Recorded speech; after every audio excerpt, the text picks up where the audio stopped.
पंचतत्व द्वार की परीक्षा।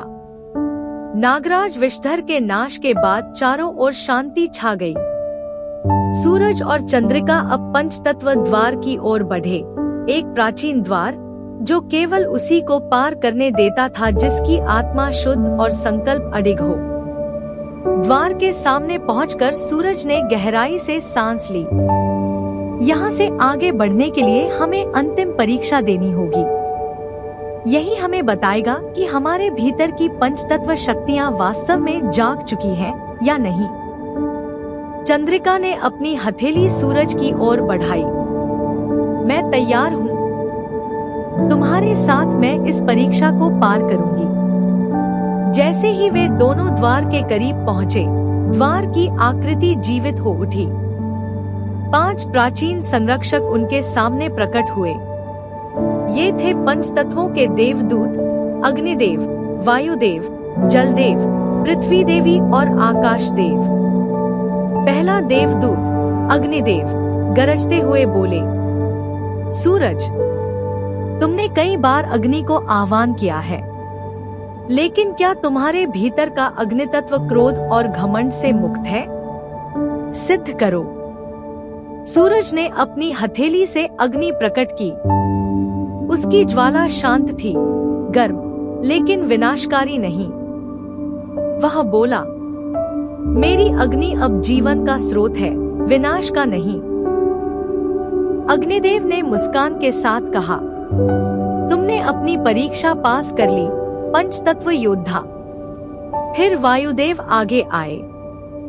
चंद्रिका, क्या तुम्हारा मन वायु की तरह मुक्त और निर्मल है? क्या तुम सचमुच अपने पुराने पापों से मुक्त हो? चंद्रिका ने आंखें बंद की। उसने गहरी सांस ली। वायु की सरसराहट उसके चारों ओर लहराने लगी। हाँ, मेरा मन अब मोह और लालच से मुक्त है। मैं शुद्ध हूँ। वायुदेव ने सिर झुकाकर उसे आशीर्वाद दिया। इसके बाद जलदेव ने सूरज की ओर देखा। क्या तुम्हारे भीतर का जल करुणा और धैर्य से भरा है? एक योद्धा के लिए ये सबसे बड़ी शक्तियाँ होती हैं। सूरज ने अपने हृदय से जल की एक बूंद उठाई। हाँ, जल मेरे भीतर धैर्य और दया का प्रतीक है। जलदेव ने प्रसन्न होकर सिर झुकाया। फिर पृथ्वी देवी ने चंद्रिका की ओर देखा। क्या तुम्हारे कदम अब पृथ्वी पर भरोसे और स्थिरता के साथ पड़ते हैं? चंद्रिका ने अपनी हथेली मिट्टी पर रख दी। मैंने अपनी गलतियों को स्वीकार कर लिया है। अब मैं स्थिर हूँ, मेरी आत्मा शांत है। पृथ्वी देवी ने उसे आशीर्वाद दिया। अंत में आकाश देव ने कहा, सूरज और चंद्रिका, आकाश की विशालता में तुम्हारा आत्मविश्वास और त्याग परखा जाएगा। क्या तुम दोनों सचमुच एक दूसरे पर भरोसा करते हो? सूरज ने चंद्रिका की ओर देखा। उसकी आंखों में सच्चा विश्वास था। हाँ, हम एक दूसरे पर पूरी तरह भरोसा करते हैं। हम एक दूसरे के संकल्प की ताकत बनेंगे। आकाश देव ने अपनी हथेली ऊपर उठाई। पंचतत्व द्वार की ऊर्जा जाग उठी। एक प्रचंड प्रकाश फूट पड़ा, जिसने सूरज और चंद्रिका को घेर लिया। जब प्रकाश छंटा, वे द्वार के पार पहुंच चुके थे। भाग 5, नया लोक, एक नई चुनौती। द्वार के पार एक नई दुनिया थी, पंचतत्व लोक का असली स्वरूप। यहाँ हर तत्व का अपना साम्राज्य था, लेकिन वहाँ एक नई चुनौती उनका इंतजार कर रही थी। एक रहस्यमयी शक्ति जो पंचतत्वों की रक्षा के नाम पर हर आगंतुक की परीक्षा लेती थी। यह शक्ति केवल बाहरी विजय नहीं, बल्कि अंतरात्मा की पूर्ण निर्मलता को देखती थी। जिंदगी, पंचतत्व लोक की अंतिम परीक्षा। सूरज और चंद्रिका पंचतत्व द्वार पार करके पंचतत्व लोक में पहुँचे। यह लोक अद्भुत था। हर तरफ रंग बिरंगे प्रकाश, शक्तिशाली ऊर्जा और शांति का अद्वितीय संगम। यहाँ हर तत्व का अपना सिंहासन था और उनके बीच था विचारपीठ, जहां अंतिम परीक्षा ली जाती थी। सूरज ने चारों ओर देखा। यह जगह अद्भुत है, लेकिन मुझे लगता है यहाँ कोई अंतिम परीक्षा हमारा इंतजार कर रही है। जैसे ही उन्होंने आगे कदम बढ़ाया, एक दिव्य आवाज गूंजी, पंचतत्व लोक में तुम्हारा स्वागत है, सूरज और चंद्रिका। पर इस लोक में प्रवेश का अधिकार केवल उन्हें है जो पूरी तरह सच्चे हों, जिन्हें न मोह बांधे न डर। तुम दोनों की अंतिम परीक्षा अब तुम्हारे सामने है। उनके सामने एक विशाल दर्पण प्रकट हुआ। यह दर्पण मंडल था, पंचतत्व लोक का रहस्यमय दर्पण, जो देखने वाले की आत्मा को प्रकट कर देता था। दर्पण ने कहा, मुझ में अपनी आत्मा देखो। अगर तुम्हारा अंतरतम साफ है तो तुम्हारा मार्ग प्रशस्त हो जाएगा, अगर नहीं तो यही तुम्हारा अंत होगा। पहले सूरज ने दर्पण में देखा।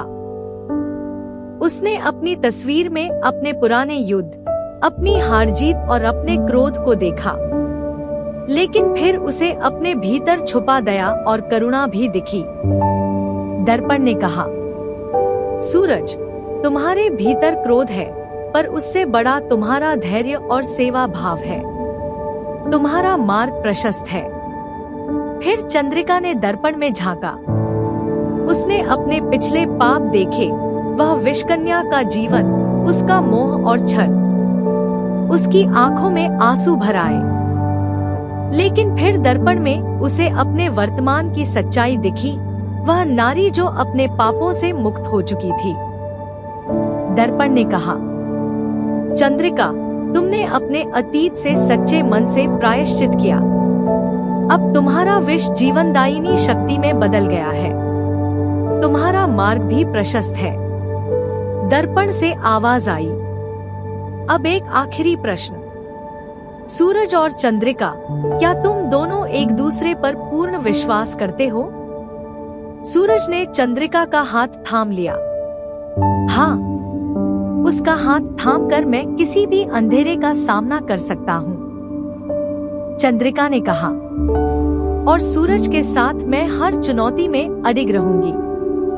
अब मैं भय और मोह से मुक्त हूँ, दर्पण ने प्रकाश में बदलकर कहा। तुम दोनों की आत्मा शुद्ध और समर्पित है। पंचतत्व लोक में तुम्हारा स्वागत है।